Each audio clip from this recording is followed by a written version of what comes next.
Everyone, welcome back to the channel. This is Kavya Agarwal. तो finally आप लोग आ चुके हो क्लास 12th में। 11th हो गई, कॉमर्स पढ़ लिया, अब आ गए हम लोग 12th में। तो आप लोगों का स्वागत है, ठीक है। और कॉमर्स में क्या क्या सब्जेक्ट्स होते हैं, अकाउंट्स, बिजनेस, इकोनॉमिक्स, इनका आपको आइडिया तो है ही, है ना। बस अब चीज़ इतनी सी है कि 11th में आपने जो भी चीज़ें पढ़ी उनके अगर आपको बेसिक कुछ चीज़ें ही पता हैं तो 12th आपकी बहुत ईजिली हो जाएगी, क्योंकि सब कुछ ही नया है 12th में भी। 11th में जो पढ़ा वो अलग था, 12th में जो पढ़ोगे वो बिल्कुल डिफरेंट है। इसी तरह से जो बच्चे 11th में आते हैं, कॉमर्स लेते हैं, तो 10th तक आपने पढ़ाई की हो नहीं की हो कोई फ़र्क नहीं पड़ता, क्योंकि 11th में आके सब कुछ नया होता है। इसी तरह से 12th में आके भी सब कुछ नया है। 11th के अगर आपको थोड़े बहुत बेसिक्स का आइडिया भी है, ठीक है, कुछ चीज़ें आपने पढ़ी हैं जो आपने पढ़ी ही होंगी ऑफ कोर्स, तो आपको 12th में कोई प्रॉब्लम नहीं आएगी, क्योंकि सब कुछ यहाँ पे डिफरेंट है, ठीक है। तो आओ फिर हम लोग आज इस वीडियो में बात करने वाले हैं कि 12th में आपके पास क्या सिलेबस रहने वाला है, अकाउंट्स में भी, बिजनेस में भी और इकोनॉमिक्स में भी, कितनी वेटेज है, कैसे पढ़ते हैं, वो सब हम लोग इस वीडियो में डिस्कस करते हैं। ओके, आओ फिर आज का ये शो हम लोग स्टार्ट करते हैं। तो देखो, शुरू करते हैं अकाउंट्स के साथ, बट उससे ही पहले एक चीज़ को समझो।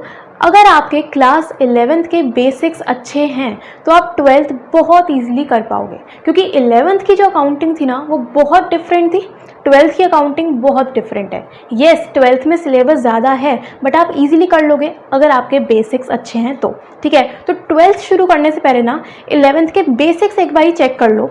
बेसिक्स में आपको करना क्या क्या है, सिंपली आपको पता होना चाहिए अकाउंट्स में कितने रूल्स होते हैं, है ना। अकाउंटिंग रूल्स क्या हैं, रियल अकाउंट का रूल, पर्सनल अकाउंट का रूल, नॉमिनल अकाउंट का रूल, ठीक है। कितने बेसिस होते हैं अकाउंट्स के, कैश बेसिस एंड हमारा एक्रूअल बेसिस, ठीक है। उसके बाद बेसिक जर्नल एंट्रीज हम कैसे पास करते हैं, लेजर कैसे बनाते हैं, और आपका जो फाइनल अकाउंट्स वाला चैप्टर है उसको एक बार ऊपर से देख लेना, ठीक है। अगर आपको इतना भी आता है ना तो 12th बहुत ही ईजिली हो जाएगी, बिकॉज बाकी चीज़ें नहीं है यहाँ पे, ठीक है। कुछ भी पहले वाला नहीं है, आपने रेक्टिफिकेशन पढ़ा, BRS पढ़ा, वो सब अभी काम नहीं आने वाला, ठीक है। अब समझो, क्लास 12th में आपके पास टोटल 3 बुक्स होती हैं। सबसे पहली बुक है पार्टनरशिप, दूसरी है कंपनीज, तीसरी है एनालिसिस। अब आप सोचोगे कि यार 11th में एक बुक तो हमसे हो नहीं पा रही थी, यहाँ पे हम 3 बुक कैसे करेंगे, तो यार हो जाता है। 11th में मैंने जब कॉमर्स पढ़ी, ठीक है, 11th में जब मैंने अकाउंट्स पढ़ी तो इतनी मोटी बुक थी TS अग्रवाल, और वो देख के मेरे को तो डर लगा था कि भाई 12th में तो हो गया सब काम। बट 12th में जब आप आए, मैंने जब 12th में पढ़ा तो आपको हेल्प मिलती है, क्योंकि 11th में आपने चीज़ें समझ ली हैं तो 12th की अकाउंट्स आपको ईजी लगने लगती है, राइट। आपकी बैलेंस शीट 12th में आके बहुत इजीली मैच हो जाएगी, बट 11th में प्रॉब्लम आती थी क्योंकि तब आपने नया सब्जेक्ट पढ़ा था, है ना। तो अब समझो, सबसे पहले हम बात करेंगे पार्टनरशिप की। 11th में आपने जितनी भी अकाउंटिंग सीखी वो सोल प्रोप्राइटरशिप की थी, है ना, सोल प्रोप्राइटर की थी। बट यहाँ पे आप बात करोगे पार्टनरशिप बिजनेस की, जब 2 या 2 से ज़्यादा लोग मिलकर बिजनेस करते हैं उनकी अकाउंटिंग कैसे होती है, उस पर बेस्ड पूरी बुक है, 36 मार्क्स की है। इसमें आपके टोटल 7-8 चैप्टर्स आते हैं, आपस में रिलेटेड है, ठीक है। नेक्स्ट आता है कंपनीज, कि कंपनी की अकाउंटिंग कैसे होती है ना। कंपनी शेयर्स इशू करती है, डिबेंचर्स इशू करती है, उसका अकाउंटिंग ट्रीटमेंट क्या होगा वो आप सीखोगे। 24 मार्क्स की ये बुक है, ओके। इसके बाद तीसरा आता है analysis of financial statements. Basically company के पॉइंट ऑफ व्यू से आप ये पढ़ते हो, कंपनी की बैलेंस शीट कैसे बनती है, अलग अलग स्टेटमेंट्स कंपनी बनाती है, रेशोज निकालना हम सीखते हैं, कैश फ्लो स्टेटमेंट हम बनाना सीखते हैं, जो कि आपका 20 मार्क्स कैरी करता है, ठीक है। तो टोटल 80 मार्क्स की आपके पेपर में आता है ये पूरा सब्जेक्ट। 20 मार्क्स का प्रैक्टिकल होता है, वो हम लोग बाद में बात करेंगे, बट आपका 80 + 20 का डिवीजन होता है, ठीक है। This is about accounts, okay. इसके बाद बिजनेस स्टडीज़ पे अगर हम चलें तो 11th की बिजनेस स्टडीज़ बिल्कुल डिफरेंट थी, 12th में उससे कुछ लेना देना नहीं है, सब कुछ ही नया है, ओके। 2 पार्ट में आपका सब्जेक्ट है। पार्ट ए में टोटल 8 चैप्टर्स हैं, पार्ट बी में टोटल 4 चैप्टर्स हैं, तो टोटल आपके पास 12 चैप्टर्स बनते हैं, जो कि बहुत इजीली आप कवर अप कर सकते हो, ठीक है। अब इसमें समझो, पार्ट ए जो है ना, मैंने यहाँ पे नेम्स नहीं लिखे हैं बट ऐसे ही सुन लो। पार्ट ए आपका कंप्लीटली बेस्ड है मैनेजमेंट पे, ठीक है। आप मैनेजमेंट के बारे में सीखोगे, मैनेजमेंट होता क्या है, मैनेजमेंट के प्रिंसिपल्स क्या क्या हैं, बिजनेस एनवायरनमेंट क्या होता है, कितने फंक्शंस होते हैं मैनेजमेंट के, वो सब आप लोग पार्ट ए में सीखोगे, जिसमें आपके पास स्टार्टिंग के चैप्टर 1, 2, 3 16 मार्क्स कैरी करता है, chapter 4 and 5 14 marks, and chapter 6, 7, 8 20 marks, right. इसके बाद पार्ट बी पे अगर हम चलें तो चैप्टर 9 एंड 10 आपका फाइनेंस से रिलेटेड है। फाइनेंशियल मैनेजमेंट, पैसे को कैसे मैनेज करना है। फाइनेंशियल मार्केट्स, अगर कंपनी को, बिजनेस को पैसा चाहिए तो किस किस सोर्सेज से आप पैसा रेज कर सकते हो वो हम सीखेंगे। तो chapter 9 and 10 15 marks and chapter 11 and 12 basically इसमें हम मार्केटिंग की बात करते हैं चैप्टर 11 में, ठीक है। मार्केटिंग क्या होती है, ब्रांडिंग क्या है, पैकेजिंग क्या है, लेबलिंग क्या है, वो सब। एंड 12th चैप्टर आपका है कंज्यूमर प्रोटेक्शन से रिलेटेड, जो कि 15 मार्क्स का है। तो टोटल आपका 30 मार्क्स की पार्ट बी है, ठीक है। टोटल 80 मार्क्स का आपका सब्जेक्ट है, राइट। अकाउंट्स हो गया, बिजनेस हो गया।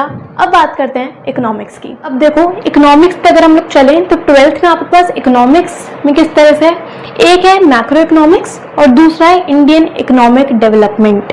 मैक्रो इकोनॉमिक्स क्या है, आपने माइक्रो पढ़ी है ना 11th में, वो छोटे लेवल पे पढ़ी। अब आप बड़े लेवल पे इकोनॉमिक्स पढ़ोगे, दैट इज मैक्रो इकोनॉमिक्स।